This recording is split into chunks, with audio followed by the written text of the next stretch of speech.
is Secret Mom Hacks, episode number 30. My name is Krista, and I'm your host.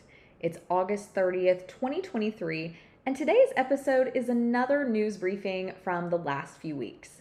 I've scoured the top parenting headlines so you don't have to, and I'm delivering you the latest news stories and trends so you can focus on being the awesome parent I know you are. But before I get to all that, I just want to say thanks for tuning in, Mama. I started this podcast because babies don't come with instructions. As of this recording, I am chasing around a 5-year-old that no amount of Googling, mom groups, books, none of the above were able to fully prepare me for. There's a lot of stuff people don't talk about when it comes to pre-pregnancy, during pregnancy, and postpartum. And as someone who was previously terrified of childbirth, parenthood, and all that follows, I'm here to help you pull back the curtain on all of it. And every now and then, it may get a little messy. We may share a little TMI, but that's why you're here, right? My goal is you'll leave every episode feeling refreshed, inspired, and hopeful, knowing you are not on this mom journey alone. Now, there's a lot of subject matter to cover when it comes to mom life, and we are covering it all. So let's jump into these news highlights. School is officially in full swing. Lots of kiddos have gone back to school or are starting a new life chapter like we are. We have started our journey in homeschooling. If you missed that episode, go back another episode or two and you can hear all about why we are homeschooling and just the start of our homeschooling journey. But so many kiddos are jumping back into the school year, and I recently came across an interesting article from today.com. The title is, "I'm a child psychiatrist. Here are 5 things I do for my kids' back to school mental health. Here's how you can help your child navigate back to school stress and anxiety." Dr. Howard Liu is an adult, child, and adolescent psychiatrist and chair of psychiatry at the University of Nebraska Medical Center. He's also a father of 4 school-age children. So I'm definitely interested in hearing what Dr. Liu has to say about getting kiddos up and running for the school year. Some of his mental health tips include spending quality time together on a regular basis, talking about bullying, jumping back into a reliable routine early, having a family mealtime every day, and one of my very favorites, quality exercise. That's also going to be another headline we're going to get into here in just a couple of minutes. And one thing Dr. Liu says is that exercise is a really important tool for managing anxiety and depression, especially if it's mild to moderate. So exactly how does school affect mental health? Well, some of the factors that can really weigh into kids' satisfaction and happiness levels as it pertains to school is not getting enough sleep, having too many extracurricular activities, feeling isolated and alone. I really like how this article wraps up. It says, most importantly, Liu says to be kind to yourself as you help your child navigate a new school year. Good enough parenting is just fine, he says. Kids will be at large okay. You have to give yourself permission to know that it's not always going to work out perfectly.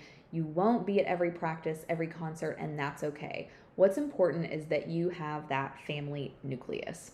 So check out today.com, Dr. Liu's 5 things I do for my kids' back to school mental health. And as usual, I will be linking to all of these articles in today's show notes. So if there's something you're listening to and you forget, or you want to go back later and maybe you don't have a pen handy, make sure you go over to secretmomhacks.com/episode 30, and that's where you will be able to get all of the details from today's news highlights. Now, let's take a quick break. Hey, Secret Mom Hackers. Are you a budget-savvy family looking for a financial tool that can help you take control of your spending and savings? Well, I've got something fantastic to share with you. Cube Money. Cube Money is the ultimate budgeting solution that's tailor-made for families who want to manage their money with ease and precision. Here's why our family loves it. It's just like the envelope system we all know, but digitized. Imagine the simplicity of old school envelope budgeting, but with a modern twist. Cube Money digitizes the envelope system, allowing you to allocate funds to specific spending categories right from your smartphone. It's like having a set of virtual envelopes for groceries, entertainment, and more, all in one app. The whole family benefits. Cube Money isn't just for individuals. It's designed to accommodate the needs of your entire family. You can set up sub-accounts for your spouse and kids, helping everyone stay on the same financial page. It's a powerful tool for teaching financial responsibility to your children. Stress-free savings. Planning for the future is a breeze with Cube Money. You can easily allocate funds for savings goals, whether it's a family vacation, a new home, or an emergency fund. It's all about turning your financial dreams into reality. So if you're ready to simplify your family's budgeting, track your spending with precision, and achieve your financial goals, give Cube Money a try. Visit their website at Cube Money to learn more. That's QUBE money.com to learn more and use the discount code SECRETMOMHACKS, all one word, SECRETMOMHACKS, to get 2 months of their premium or family plans for free. Cube Money, on a mission to see you live more and worry less. Try Cube Money today. Now back to the show. While we are on the topic of back to school and mental health and so on, I thought this next news item was really important to highlight. Understood.org recently released a press release that says more than half of parents of children under 18 identify back to school season as the most stressful time of year, according to Understood.org study. It says that 87% of parents of children under 18 say the back-to-school season causes them stress and anxiety. Parents of neurodivergent children are more likely to feel stressed, unprepared, scared, and lonely about back-to-school season. I wasn't familiar with Understood.org when I came across this press release, but as I got to learn a little bit more about them, I found out that they're a nonprofit dedicated to serving the 70 million people in the U.S. with learning and thinking differences such as ADHD and dyslexia. And this press release talks about how they released their findings from their back to school stress study, which was conducted online by the Harris Poll among over 550 U.S. parents of children under age 18. So as the headline noted, it shared that the back to school season is often the most stressful time of year for parents across the country. Notably, nearly 9 in 10 parents of children under 18 report that back to school season causes them stress or anxiety. Now, I quoted that straight from the press release, and I also want to point out one of the quotes from the press release from Dr. Andrew Kahn, who is the organization's Associate Director of Behavior Change and Expertise. He says that the reality is, contrary to what we see in popular culture, back to school season is often a challenging time for most parents. Back to school season presents a series of stressors for every parent, and for parents of a child with learning and thinking differences, it can be extremely isolating.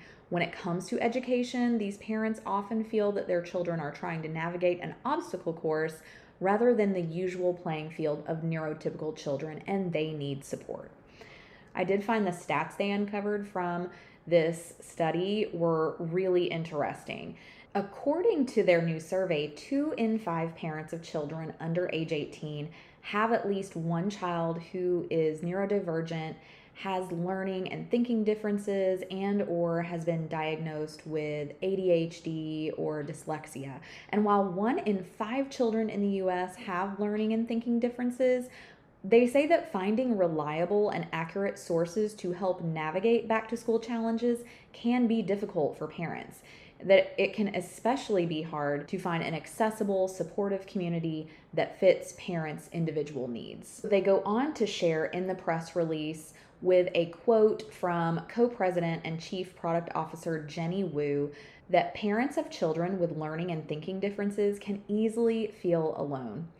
Wu says that is why it is so important that they feel that they have a voice, community, and safe space to connect with other parents and experts who understand what they're going through.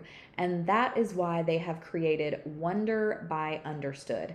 Having access to this type of personalized, judgment free experience that's accessible anytime allows parents the chance to make connections and feel the assurance of a support system. So the press release shares that Wonder is a free, first of its kind community app designed for parents raising kids with learning and thinking differences.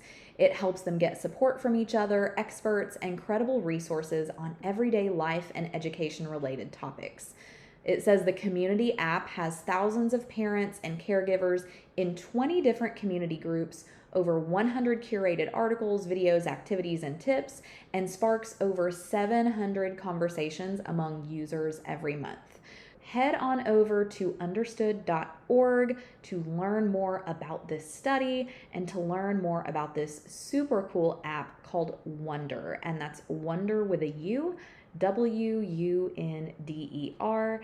The app is available on both Android and iOS devices. The next article came out in US News and World Report last week, and the title is Couch Potato Childhoods Could Mean Heavier, Less Healthy Hearts Later. So a lot of this information is probably pretty obvious to most of us, that it's really important to not be a couch potato.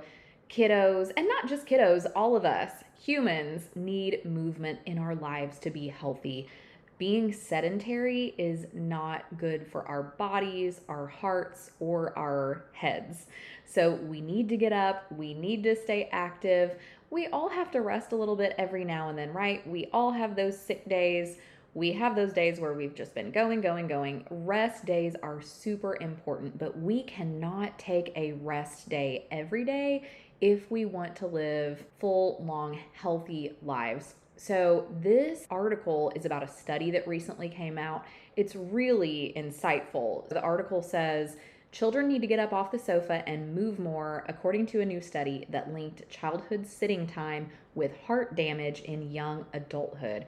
And that was true even when the adult's blood pressure and weight were healthy, according to researchers. So there's a quote from this article. It says, all those hours of screen time in young people add up to a heavier heart, which we know from studies in adults raises the likelihood of heart attack and stroke, said study author Andrew Ogbahe of the University of Eastern Finland. Now, this was the first study to investigate the cumulative effect of smartwatch-assessed sedentary time in young people and cardiac damage later in life. The team found that each 1-minute increase in sedentary time from age 11 to 24 was associated with an increase in left ventricular mass between ages 17 and 24. In other words, the heart actually got heavier. In adults, a previous study found that a similar increase in left ventricular mass over a 7-year period was associated with a 2-fold increased risk of heart disease, stroke, and death. This is a really impactful study that was released. I highly encourage you check it out. Get the full story linked in the show notes. The obvious takeaway from this article is that we all have to get up and move, especially our kiddos when they are tablet obsessed or smartphone obsessed or TV obsessed, whatever their sedentary obsession might be. We've got to encourage each other to get up off the couch, stay moving, go take a family walk, get up and play a game together, get some help around the house with chores, have the kiddos help you make dinner, whatever activity it is, any movement where you can get everybody up off the chairs, off the couch is going to go a long way for impacting long-term health. And the final story we're covering today is from goodmorningamerica.com.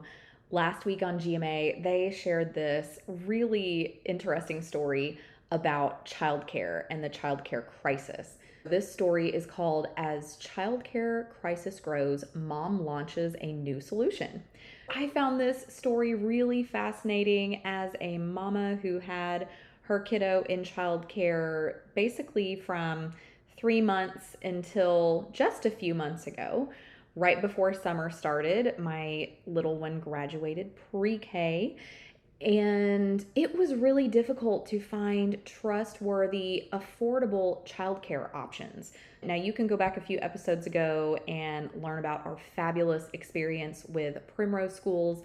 That's where my daughter was for the last several years, and I cannot say enough positive things about them. But I found this article really interesting because this one particular mama, to solve this issue for many families across the country, she started a company called June Care. I'm going to read a little bit from this story. As always, you can go check out the full story linked in the show notes. This piece says June Care is one of several startups that have launched in recent years as it has become increasingly harder for parents in the U.S. to find affordable, reliable childcare. And as GMA says, the average cost of childcare per child is now almost $11,000 per year, an increase of more than 14% over the last 5 years, according to data shared by Child Care Aware of America, a nonprofit organization focused on making childcare more affordable for all.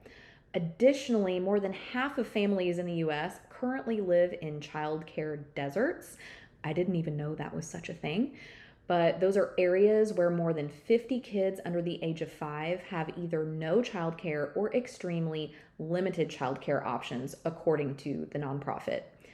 June Care allows parents who need childcare to search for so-called June Care hosts in their area who can provide childcare, whether for one-time situations or ongoing daily care. The June Care hosts, whom the company says are background checked and vetted, set their own rates according to June Care's website. Gretchen Salyer is a mom of 3, and she is the founder of June Care. And she's quoted in the article saying, "We are tapping into the underutilized resource of care work that's already happening in millions of homes across the country, which enables income opportunities for parents who need to work outside the home. But it also now affords stay-at-home parents an opportunity to earn income." I think this is a brilliant solution to a really serious need for families across the country. So check out this article over on goodmorningamerica.com, linked in the show notes. The article also mentions several other childcare resources that offer similar offerings, such as Kinside, Otter, and WeCare. Those are just a few more resources for childcare needs as well. That brings us to the end of today's episode. And let's face it, friends, it is hard to take care of those you love if you're not taking care of yourself. So this is just that gentle reminder to stay hydrated. Make time for a quick walk around your office, neighborhood, park, wherever you can. Squeeze in 5-10 minutes, or maybe 30 to 50 minutes if that's an option.